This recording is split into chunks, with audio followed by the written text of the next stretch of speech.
Hi hello friends, எல்லோரும் எப்படி இருக்கீங்க? நல்லா இருக்கீங்கன்னு நினைக்கிறேன். இப்போ நம்ம பார்க்க போகிறது என்னென்னா, மழை காலத்தில் கோழி குஞ்சுகளை எப்படி பராமரிக்கிறதுன்னு நம்ம பார்க்க போகிறோம். இந்த குஞ்செல்லாம் கிட்டத்தட்ட ஒரு மாதம் ஆன குஞ்சுங்க. இதுங்களுக்கு நான் என்னென்ன பராமரிப்பு கொடுக்குறேன்னு சொல்கிறேன். ஃபஸ்ட்டு தண்ணியிலேருந்து ஆரம்பிப்போம். ஃபஸ்ட் தண்ணி இதுக்கு நல்லா கொதிக்க வச்சு ஆற வச்சு தண்ணி போடணும். ஒரு வாரத்துக்கு ஒரு வாட்டை இந்த மஞ்சத்தூள் நான் எல்லாமே செஞ்சு காட்டியிருக்கேன், பார்த்துக்கோங்க.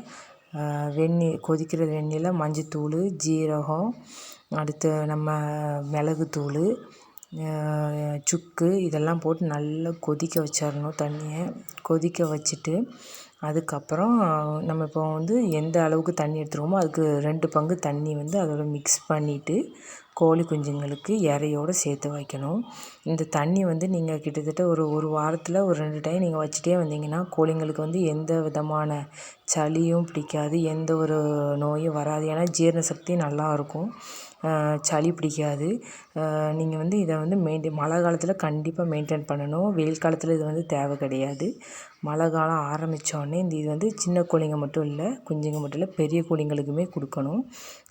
பெரிய கோழிங்களுக்கு இதோடு மட்டும் இல்லாமல் வெள்ளை கழிச்சல் வராமல் இருக்கிறதுக்கு நம்ம குப்பைமேனி, கிளாநெல்லி, மஞ்சள், சுக்கு, வெள்ளைப்பூடு, அடுத்து நம்ம சின்ன வெங்காயம், இது எல்லாமே ஜீரகம், மிளகு இது எல்லாம் சேர்த்து அரைச்சி சாதத்தில் வாரத்துக்கு ஒரு டைம் நம்ம வைக்கணும். நான் அதை இன்னொரு வீடியோவாக எடுத்து போடுறேன். கண்டிப்பாக உங்களுக்கு அந்த வீடியோ வேணும்னா கமெண்டில் சொல்லுங்கள். என் வீடியோ உங்களுக்கு பிடிச்சிருந்தாலும் கமெண்டில் லைக் பண்ணுங்கள், சேனலை சப்ஸ்கிரைப் பண்ணுங்கள். கோழிங்களை பற்றி நிறைய இன்ஃபர்மேஷன் உங்களுக்கு வேணும்னா மறக்காமல் என் சேனலை ஃபாலோ பண்ணுங்கள்.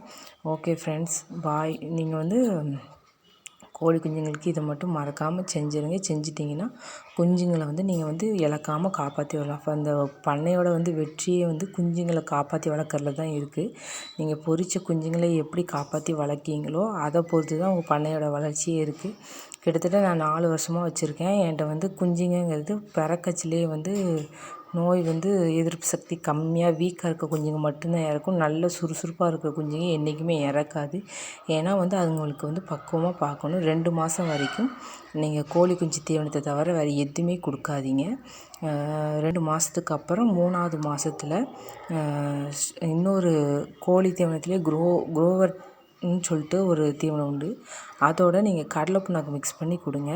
ஓகே ஃப்ரெண்ட்ஸ், நம்ம இந்த தண்ணி ரெடி பண்ணிட்டு அப்போ கோழி குஞ்சு கொடுங்க. அவங்க அடிப்படி சண்டை போட்டு தான் குடிப்பாங்க. அவங்களுக்கு ரொம்ப பிடிக்கும். இந்த டேஸ்ட் ஒரு டிஃப்ரெண்ட்டாக இருக்கனால நல்லா குடிப்பாங்க கோழிங்களுமே. ஓகே ஃப்ரெண்ட்ஸ், என்னோடய கோழிங்களை பாருங்கள். இன்றைக்கி கூடு ஃபுல்லாகவே சுத்தம் பண்ணியாச்சு. தண்ணி வைக்கிறதுக்கு இறை வைக்கிறதுக்கு முன்னாடி தண்ணியை வச்சிடணும். அப்படின்னா தான் ஃபுல்லாக குடிப்பாங்க. நீங்கள் இறைய வச்சுட்டு தண்ணியை வச்சிங்கன்னா ஒழுங்காக குடிக்க மாட்டாங்க. அதனால் இறை வைக்கிறதுக்கு முன்னாடி தண்ணி வச்சுருங்க. எல்லா கோழிங்களும் குடிச்சிடுவாங்க. ஓகே ஃப்ரெண்ட்ஸ், பாய். மறக்காமல் சப்ஸ்கிரைப் பண்ணிடுங்க.